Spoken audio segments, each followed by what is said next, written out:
perbedaan antara pengujian dan pencobaan. Jadi kalau kita melihat apa beda pengujian dengan pencobaan. Kalau kita lihat dari sumbernya, pengujian itu datangnya daripada Allah. Pencobaan itu datangnya daripada setan, daripada dunia, dan kedagingan yang kita miliki. Dan yang kedua, bentuknya, kalau pengujian, itulah bentuknya adalah penderitaan. Ya. Bentuknya adalah perjuangan. Bentuknya adalah menghasilkan satu ketekunan. Jadi P2K, bukan P3K. Ya. Jadi satu nilai penderitaan, satu nilai perjuangan, satu nilai ketekunan. Itu adalah datang daripada Tuhan. Dan kalau pencobaan bentuknya, langsung kita ditawarkan sesuatu yang bersifat langsung bisa senang-senang. Langsung kita bisa menikmati bentuknya dalam bentuk kenikmatan. Jadi gampang sekali, mudah sekali. Ketiga, karakteristiknya, kalau pengujian itu sifatnya adalah latihan rohani. Jadi kita terus diminta punya kesadaran rohani, karena kita latihan rohani. Tapi kalau pencobaan, kita harus sadar, itu adalah peperangan rohani. Jadi di situ saudara, kita harus senantiasa jadi prajurit Tuhan. Kita harus pakai seluruh senjata perlengkapan Allah yang dikatakan di dalam Efesus 6. Dan kita pakai 6 semua perlengkapan senjata Allah. Dari ikat pinggang kebenaran, baju jirah itu kita pakai, sampai kasut kerelaan memberitakan Injil, sampai perisai iman, sampai pedang firman kita pakai.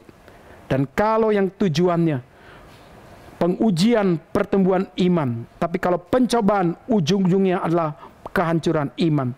Akhir daripada pengujian kebahagiaan, akhir daripada pencobaan adalah penderitaan. Contohnya adalah Abraham. Abraham diuji oleh Tuhan.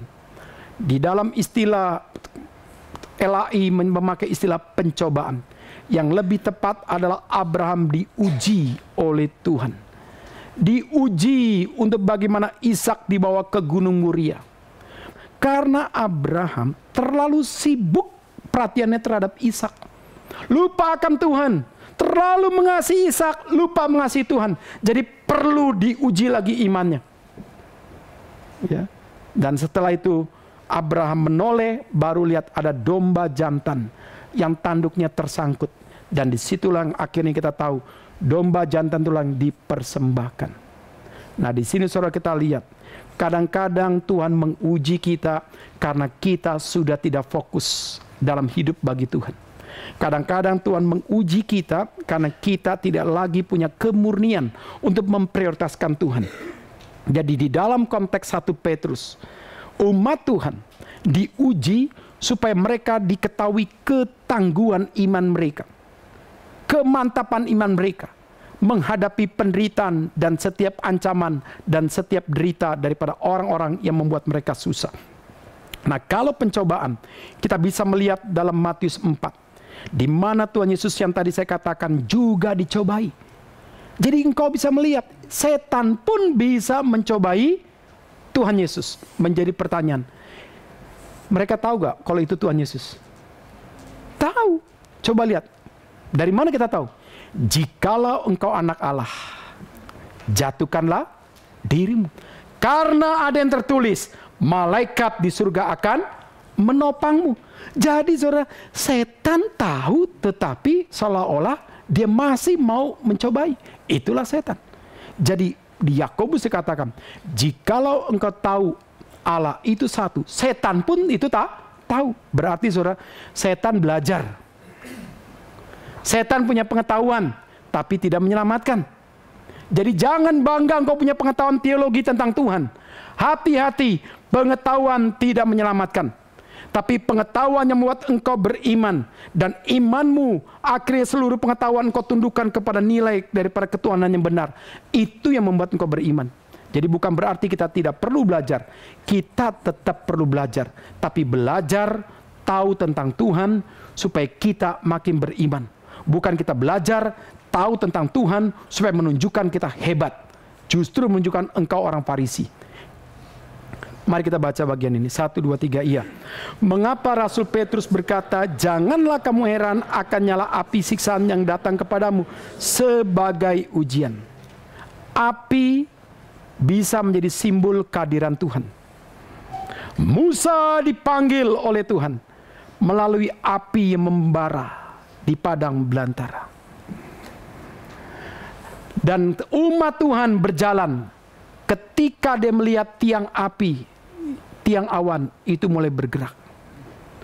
Jadi api bisa melambangkan satu kehadiran Tuhan. Jadi tiang api di malam hari Allah itu hadir. Dan api bisa menandakan ujian daripada Tuhan untuk memurnikan iman kita. Tidak lain pada waktu Petrus berkata demikian, supaya umat Tuhan di Asia Kecil siap iman. Kadang-kadang saudara kita tidak siap iman. Jadi kadang-kadang kita harus bersyukur saudara. Ada orang yang akhirnya tahu orang yang dikasihi, akhirnya akan meninggal melalui sakit perlahan-perlahan. Udah siap iman. Kadang-kadang ada orang keluarganya mati kecelakaan, kita nggak siap iman, maka kita akhirnya seperti kita mempertanyakan Tuhan, mempertanyakan diri dan yang lain-lain. Jadi ketika Petrus berkata bagian ini, siap iman, siap rasiomu. Siap berpikir yang terbaik untuk Tuhan. Semua konsekuensi engkau harus sudah engkau kaji, engkau analisis, dan harus engkau sudah bisa perjelas. Dan engkau juga siap perasaan. Harus siap hati. Ya. Dan engkau harus siap tindakan. Bagaimana tindakanmu yang benar menghadapi semuanya itu. Jadi di sini saudara kita bisa simpulkan, Rasul Petrus ingin beritahu, nanti akan datang lagi penganiayaan yang besar, yaitu apa? Kaisar Nero. Apa yang kita terima sekarang belum ada apa-apanya. Maka banyak penafsir mengatakan apa yang ditulis oleh Rasul Petrus ini mengandung satu nilai pencerahan untuk di depan. Karena akan datang penganiayaan yang lebih besar daripada Kaisar Nero. Jadi engkau harus siap sedia untuk memberikan pertanggungjawaban. Engkau harus siap sedia secara iman, secara rasio, secara perasaan, secara tindakan. Karena disitulah engkau harus menang bagi Tuhan. Mari kita baca bagian bawah ini. 1, 2, 3, iya. Hanya orang-orang Kristen yang sejati akan mendapatkan ujian iman. Dengan tujuan adalah untuk memurnikan iman dan kemenangan iman. Jadi jangan takut dengan ujian iman. Jangan takut dengan pencobaan hidup. Karena semuanya akhirnya bertemu dengan satu tujuan, achievement. Yaitu apa? Kemenangan iman. Maka di sini saudara kita harus bersyukur sekali. Setiap ujian yang datang daripada Tuhan, setiap pencobaan hidup yang diizinkan oleh Tuhan, ujung-ujungnya ingin supaya kita menyatakan kitalah pemenang daripada Allah.